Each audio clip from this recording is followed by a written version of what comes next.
Começando mais um Vem com a Suprema, você pode acompanhar o programa a partir de agora nas nossas redes sociais e também no canal do YouTube da Rádio Cidade. Hoje a gente vai conversar com a endocrinologista Glauci Ulloa Tostes. Bom dia, Glauci, seja muito bem-vinda. Bom dia, muito obrigada pelo convite. A gente que agradece a sua presença. A gente vai falar sobre o Dia Nacional do Diabetes, que é comemorado, que é celebrado hoje mesmo, né, Glauci? De forma simples, de forma fácil, para a gente entender e começar o programa de hoje, o que é diabetes, por que atinge ainda muita gente na nossa população, Glauci? Pois é, o diabetes é uma doença muito prevalente, né, na população brasileira. Ela atinge aí de 10 a 12% que sabem que são diabéticos, fora os que não sabem. Mas de uma forma simples, é a dificuldade do organismo em processar a glicose. Ah, sim. Por vários motivos. Quais seriam né? esses motivos? Por exemplo, quando a gente pega um diabético do tipo 1, o tipo 1 ele não tem insulina, que é o principal hormônio que faz com que as células consigam utilizar a glicose. Certo. Já o tipo 2, a gente fala que é multifatorial. São vários fatores interferindo. É essa dificuldade da ação da insulina, não tão intensa como é no diabetes tipo 1. É a questão da resistência à ação da insulina, muitas vezes ligada ao excesso de peso. É uma dificuldade, às vezes o fígado às vezes começa a produzir glicose em excesso. Então são vários pontos alterados no diabético do tipo 2, que são os dois principais, né?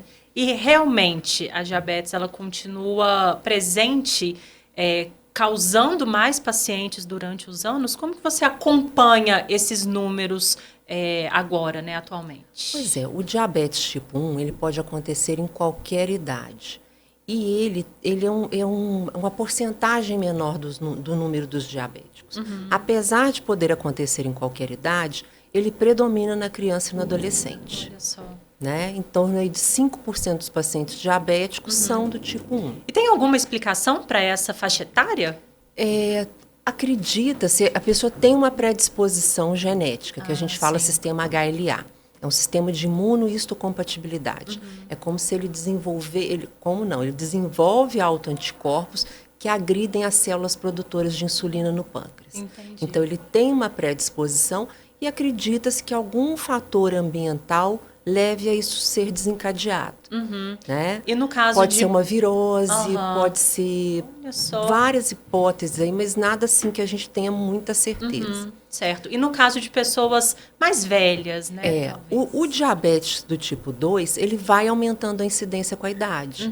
Então, à medida que a gente vai ficando mais velha, a nossa chance de desenvolver diabetes aumenta. Por que aumenta essa chance, Glauci? Por vários motivos também, mas um deles também é o envelhecimento das células, né? Digamos que é uma forma natural esse envelhecimento. Eu acho que todo organismo vai diminuindo a sua função, né? Vai perdendo um pouco a função. E aí até as células produtoras de insulina, por exemplo, também vão diminuindo a sua capacidade de aumentar a produção, né? Quando que a gente percebe que a diabetes está alta? Tem muita gente que assusta, né? Nossa, fiz um exame, estou pré-diabético. Primeiro, o que isso significa e qual que é o sinal de alerta aí que a gente deve ter? Um grande problema do diabetes é que muitas vezes não tem esse sinal de alerta. Então a pessoa às vezes passa anos com a glicose alta sem saber. Agora, quando ela está extremamente elevada, que a gente fala que é a hiperglicemia severa, e aí são valores bem acima de 250. Aí a pessoa começa a tomar muita água, urinar muito, a perder peso. Mas quando isso acontece, aí principalmente no diabetes do tipo 2, às vezes ele já está há muito tempo passando aquela situação. E ele está tendo prejuízo orgânico com aquela glicemia, mesmo quando discretamente alta. Se a gente pudesse falar, o pré-diabetes é uma fase que antecede o quadro do diabetes mais estabelecido. Mas nessa fase de pré-diabetes, ele já tem um aumento do risco de uma série de complicações, principalmente as cardiovasculares. Sim. Então, infarto, derrame. Então, por isso que é importante, às vezes, você fazer o diagnóstico nessa fase. Do pré-diabetes, No pré-diabetes. E nessa fase, dependendo da causa, né, se a gente consegue estabelecer uma causa, às vezes ela é reversível. Por exemplo, se é por um estilo de vida inadequado, a pessoa passa a se alimentar melhor, a fazer uma atividade física, às vezes perde um pouco de peso, ele volta, ele consegue voltar. Ah, sim. Né? Então, é uma fase importante de fazer o diagnóstico, porque tem essa possibilidade do recuo da doença. E aí você falou, né, que é uma doença silenciosa, tem alguns sinais, mas aí já está mais avançado. Como que a gente vai fazendo esse acompanhamento? Tem que fazer exame todo ano, de 6 em 6 meses? Exatamente. A vigilância, ela é recomendada para todo mundo que está acima do peso. Né? Até crianças e adolescentes. E aí, se a pessoa não tem a questão do excesso de peso, aí a partir dos 35 anos, em média, a gente passa a fazer uma vigilância. E principalmente acima dos 35 anos, e ver os fatores de risco. Então, ele é sedentário, ele tem um histórico familiar, né? Ele já está hipertenso, ele tem um colesterol alto. Sim. Então, você avalia esses fatores de risco para indicar fazer um rastreio mesmo. Um rastreio é muito simples, é com uma glicemia de jejum. Né? É um exame de sangue simples. Né? Com jejum aí a partir de 6 horas já está adequado para se fazer esse rastreio. Ótimo. E quem já tem esse histórico de diabetes na família, tem alguma atenção aí especial? Aí, atenção especial, né, Clara? Acho que todo médico fala aqui, né? Eu escuto sempre vocês e todo mundo bate na mesma tecla. É o estilo de vida. Vai controlando, né? É ter uma alimentação boa, é ter atividade física. Dentro do possível, controlar o estresse emocional, que hoje o estresse é um fator importante, né? Então, controlar o estresse, tentar não fumar, beber muito pouco. Né? Coisas básicas que às vezes passam. Falando sobre alimentos, doutora, a gente sabe que algumas coisas fazem aí os níveis, né, de açúcar, enfim, subirem. Quais são esses alimentos? Isso é uma informação verdadeira? Explica pra gente. É sim. E assim, quando a gente fala do diabético tipo 1 que falta insulina, ele vai precisar de receber essa insulina para processar a grande maioria dos alimentos. Sim. Então, na verdade, o tipo 1 é mais a questão da ausência da insulina. Por isso que no tratamento do diabético tipo 1, desde o início é a insulina. Então, o principal fator dele, às vezes, nem é tanto a alimentação, apesar dela entrar no tratamento e ser importante. Mas no diabetes tipo 2, que talvez tenha um peso maior, a gente fala do carboidrato. Quando a gente está falando de carboidrato, às vezes parece muito óbvio, fala carboidrato, mas não. O carboidrato, ele é o açúcar simples, aquele que a gente adiciona, o docinho, mas o carboidrato, ele também é o pãozinho, é o bolo, é o macarrão, é o arroz, são as batatas, né, quando a gente fala o que vem debaixo da terra. Certo. As frutas também têm muito carboidrato. Então, assim, a gente fala para o diabético, né? Vamos cortar o açúcar. Mas esses outros alimentos que não tem como a gente cortar 100% e nem precisa, ele tem que comer com moderação. Boa. E aí, nesse caso, o que seria indicado? Realmente um acompanhamento com um endócrino para saber essa quantidade, o que é possível, o que não é, Glauci? Quando a gente fala de diabetes, o ideal é que ele tenha um acompanhamento multidisciplinar. Então, ele deveria ter um endócrino, ele deveria ter um nutricionista, ele deveria ter o preparador físico. Que aí todo mundo trabalha junto, né? Com certeza. A gente, como endocrinologista, a gente até dá essa orientação, um pouco geral. Mas quem vai fazer os cálculos, ver as porções direitinho, e por causa da necessidade individual. Não é? Eu não posso passar uma dieta para você, que é uma mulher com, vou chutar aqui, 50, 60 quilos, igual de um homem de 80 quilos. Então, cada um tem a sua proporção ideal.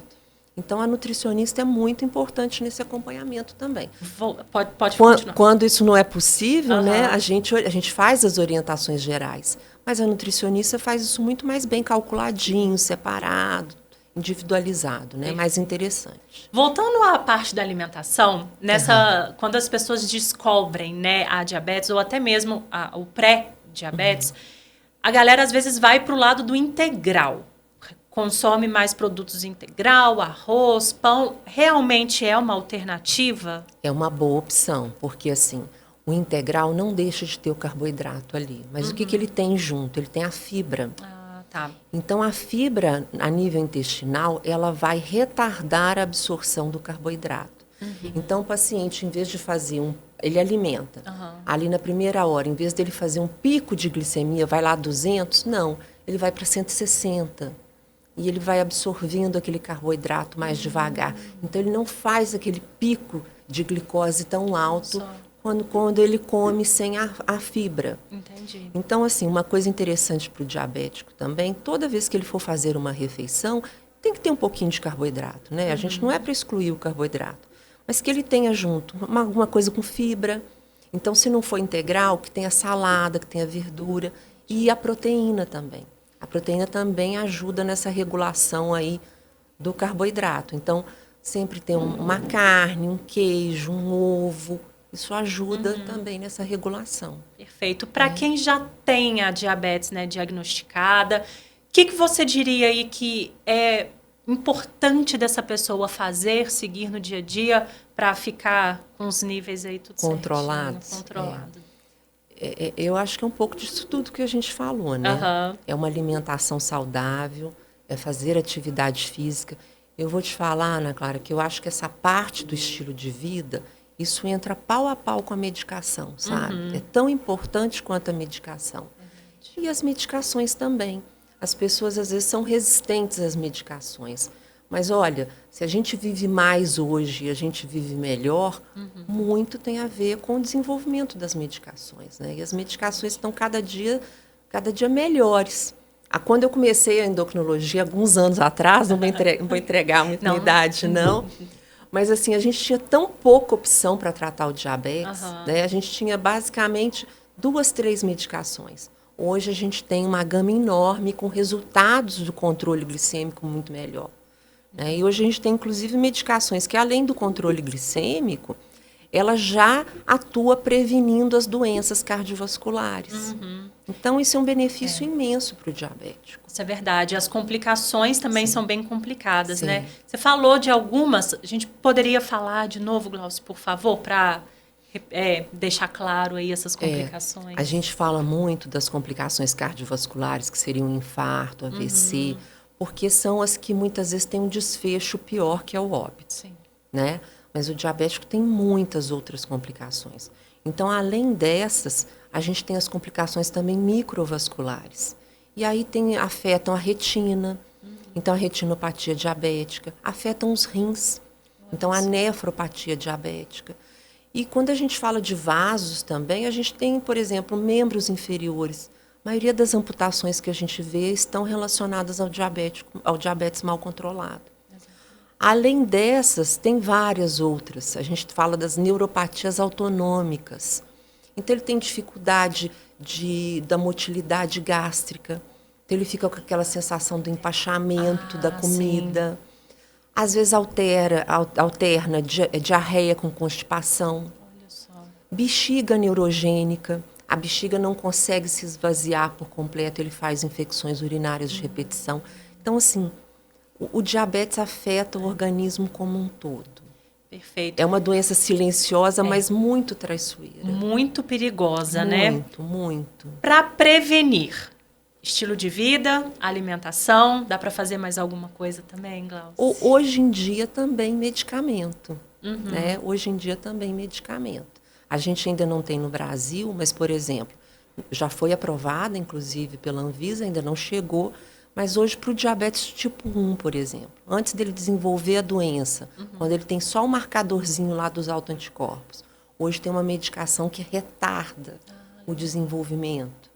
No diabético do tipo 2, a gente tem medicações para entrar nessa fase do pré-diabetes também, para tentar, se não reverter, que ele retarde a evolução para o diabetes. Então, isso tudo acho que é muito importante. E aquele controle e exames aí frequentes, né? Pois é. Mesmo o diabético bem controlado, ele deve ir ao endocrinologista pelo menos 3 vezes por ano. Boa. A recomendação é a cada 4 meses. Ótimo. Porque o que a gente faz aí? Como é uma doença silenciosa, a gente vigia se ele está realmente bem controlado. Porque como ele não sente nada, ele pode estar com a glicose alta sem estar percebendo. Exatamente. Né? Então, para a gente fechar o Vem com a Suprema de hoje, fica o alerta, né? Para aproveitar esse dia, que é o Dia Nacional do Diabetes, para você que está em dúvida, faz uma consulta, marca seu exame, para realmente tirar essa preocupação da cabeça, né, Glauci? E acho assim, chamar a atenção principalmente das pessoas que estão acima do peso, que são sedentárias e que têm histórico familiar. Exatamente. Né? Ó, ficou o puxão de orelha aí da doutora. Doutora Glauci, muito obrigada pela sua presença. Até uma próxima vez. Obrigada e obrigada por chamar a atenção desse tema aí tão importante. A gente que agradece. Vem com a Suprema de hoje, fica por aqui. A gente volta na próxima sexta-feira, 8h30 da manhã. Daqui a pouquinho a gente volta para fechar o Acorda de hoje.